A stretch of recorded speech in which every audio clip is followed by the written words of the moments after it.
Alright, what's going on everyone? Duskmourn is nearly upon us, and with it comes 4 new commander decks. The purpose of this video is to give brief overviews of the deck's core strategies. I don't have time to go over all 100 cards in all 4 decks, but I hope to give a general idea of what the decks do so you can decide which deck is best for you. So I feel like it's only appropriate to start with Endess Punishment, which has the main villain of the set as the commander, and that's Valgavoth, Harrower of Souls. It's a 4-mana 4/4 with flying and ward, pay 2 life, and it says whenever an opponent loses life for the first time on their turn, you're going to put a +1/+1 counter on this and draw a card. So you want to cause players to lose life on their turns so you can build a big creature and draw extra cards. The alternate commander is the Lord of Pain, a 5-mana 5/5 with menace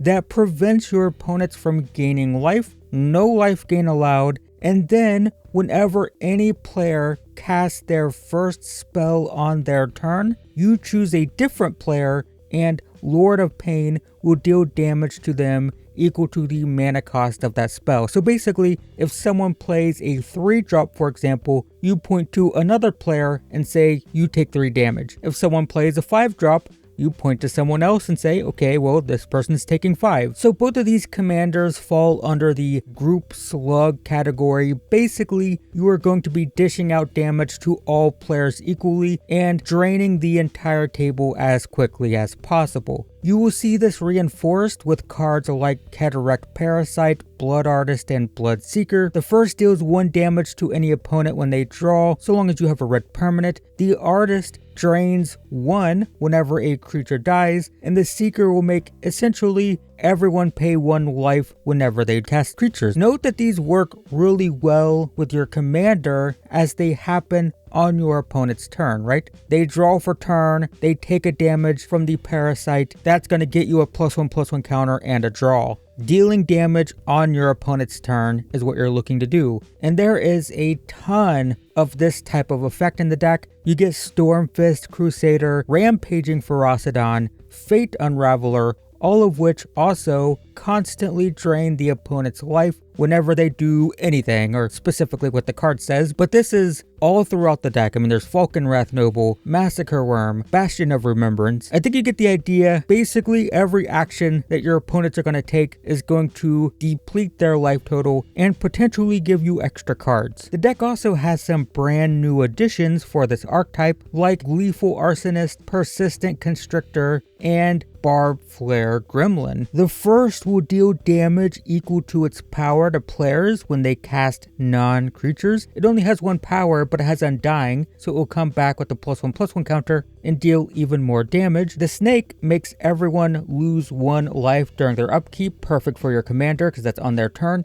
And you get to put a -1/-1 counter on something, because why not? And the Gremlin will, so long as it's tapped, the Gremlin has to be tapped, but if it is, it will make lands produce an extra mana when they're tapped, but it will also deal 1 damage to the player who tapped it, so it's kind of like a mana barbs effect. And there's plenty more we don't have time to talk about. More group slug payoffs, lots of removal since you kind of draw attention to yourself, and more new cards that are unique to this deck. But generally, if you want to be the nuisance at the table and make commander games take way less time, be sure to check out Endess Punishment. Next, let's check out Jump Scare. This is a Simic landfall and Manifest Dread deck with Zimone, Mystery Unraveler as the commander. It's a 4-mana 3/3 with landfall, so the first land you play will manifest Dread, and if you can trigger it a second time, it's going to turn a face down creature face up. So if you're not familiar with this mechanic, when you manifest Dread, you look at the top 2 cards of your library and you can put one of them face down as a 2/2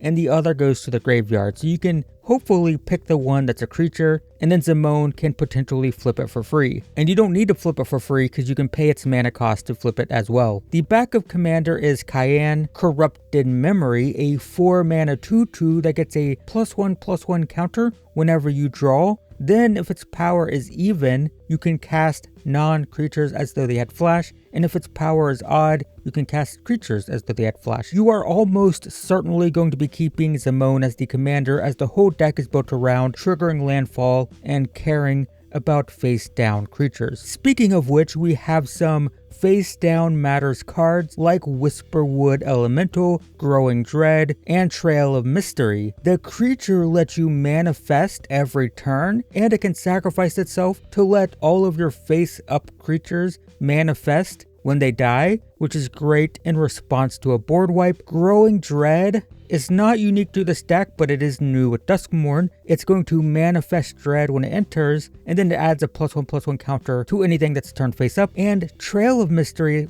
classic of course, for this archetype. Every time a face down creature enters, you get to search your library for a land, put it into your hand, which is huge for this build because Zimone cares about landfall. So for example, you play a land, she manifests, the manifest will trigger the trail and find another land next turn. So these two go great together, and it will also pump creatures when they flip, so there's that as well. And speaking of Zimone, we do need a constant source of lands, so we get things like Ashaya, Eudora, and Augur of Autumn. Ashaya is crazy in this deck. It turns all of your creatures into lands. It adds the land type, so that's going to trigger landfall. And note with Zimone, if you play a land, the manifested creature will trigger landfall and then flip itself immediately, which is kind of crazy. Eudora turns all your dying creatures into lands, which is going to trigger landfall, and Augur lets you play lands off the top of your library. There are also new cards to support this kind of weird blending of archetypes. They came from the pipes: Lich Interpreter, Curator Beastie, the enchantment Manifest Dread twice when it enters, and then it draws cards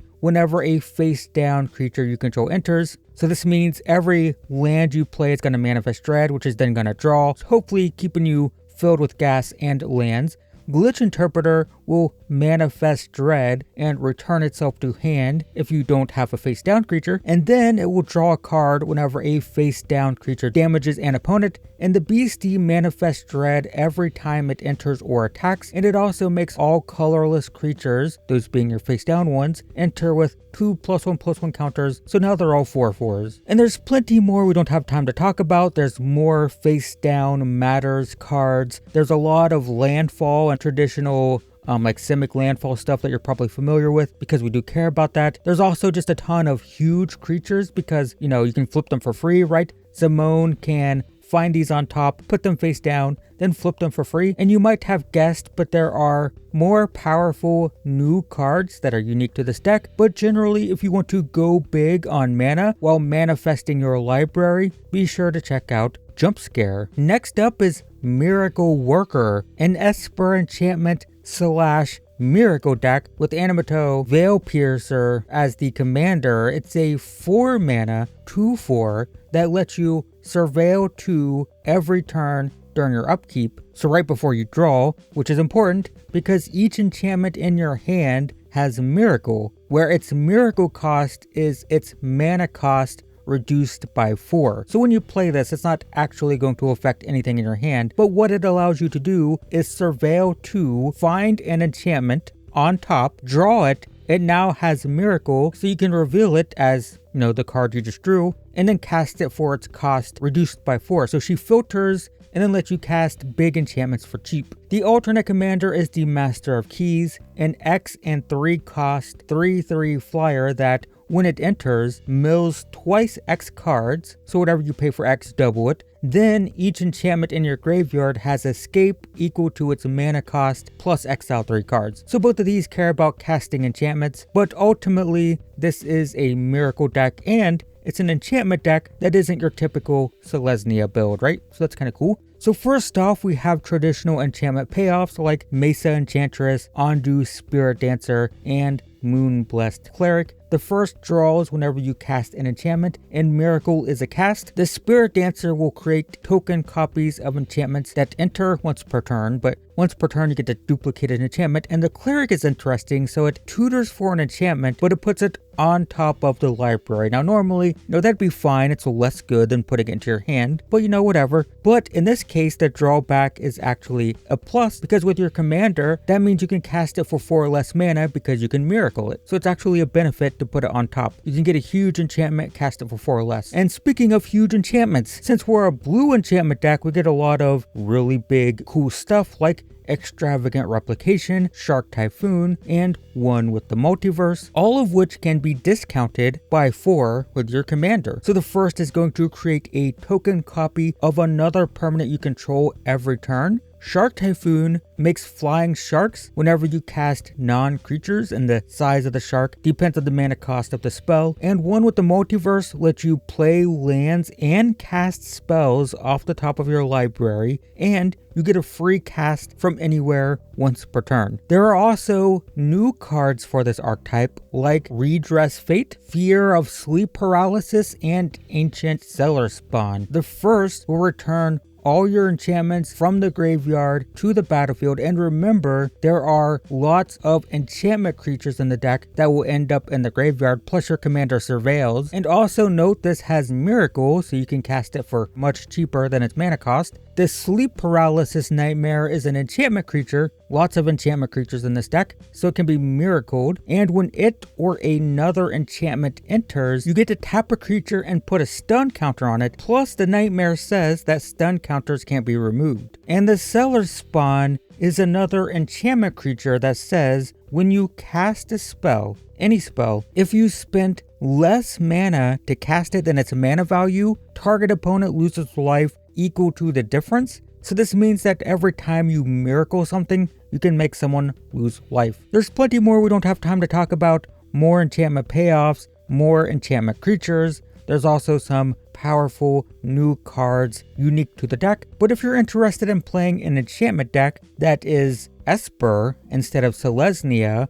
with a lot of top of the deck manipulation and some big blue enchantments, then be sure to check out Miracle Worker. Next up is Death Toll, a Golgari graveyard deck with Winter, Cynical Opportunist as the commander. It's a 4 mana 2/5 with Death Touch and Delirium. At your end step, you're going to exile any number of cards with 4 or more total card types total, and if you do, you can return a permanent from among them to the battlefield with a finality counter. So the idea is to fill your graveyard with a bunch of card types to get Delirium and then get free stuff. And note that you don't have to exile 4 cards. You just have to exile 4 card types. So you could have 4 card types on 2 cards, for example. The alternate commander is Rendmaw Creaking Nest, a 5 mana 5/5 with Menace and Reach that when it enters or when you play a card that has 2 or more card types. So here we go again. Each player creates a 2/2 flying bird that's goaded for the rest of the game. So again, the reason the Rendmaw cares about 2 card types is because they are important for winter. And also, in case you're not aware, card types are on the left side of the dash, right? So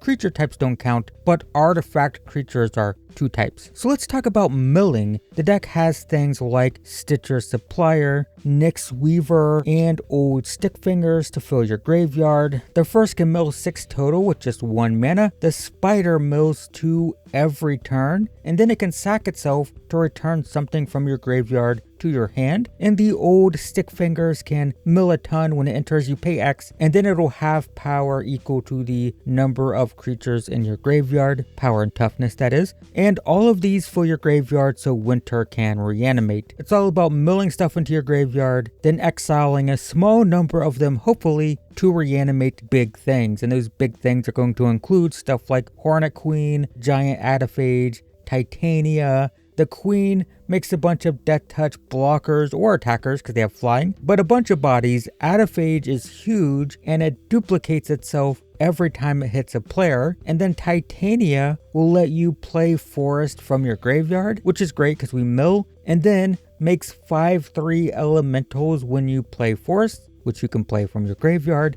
And then those are going to mill 3 cards whenever they die, or any elemental for that matter. So yeah, just big stuff that we want to reanimate from the graveyard. New cards for this archetype include Dim Oubliette, Demolisher Spawn, and Formless Genesis. The first is a room that will cause everyone to lose 1 life for each card type when you mill, and Dim Oubliette will mill 3 and reanimate a creature. So both of these are useful for this archetype. Demolisher spawn is basically a crater hoof behemoth that you can reanimate, and it pumps your board for a huge attack, giving everything +4/+4. The Genesis makes a huge creature based on the number of lands in your graveyard, and it can be retraced, meaning you can discard lands to replay it to make the next token even bigger. And note that it has Kindred, so that's an extra card type. There's plenty more we don't have time to talk about. There is a ton of mill, there's a ton of reanimation and returning stuff to your hand. There are more delirium payoffs, lots of delirium stuff because we just care about card types in the graveyard. And of course, unsurprisingly, there are more new cards that are quite powerful that you can only get in this deck. But if you want to play a Golgari self-mill reanimator deck that cares about card types as opposed to just raw numbers, be sure to check out Death Tool. And that's it for our Duskmourn Commander decks. Be sure to let me know which one you're most interested in. I will leave links to the complete deck list in the description below, as well as sponsored Amazon affiliate links, which I discourage you from using if you have a local game store. But in the meantime, thanks for watching everyone. I hope this video was useful, and I will see you in the next one.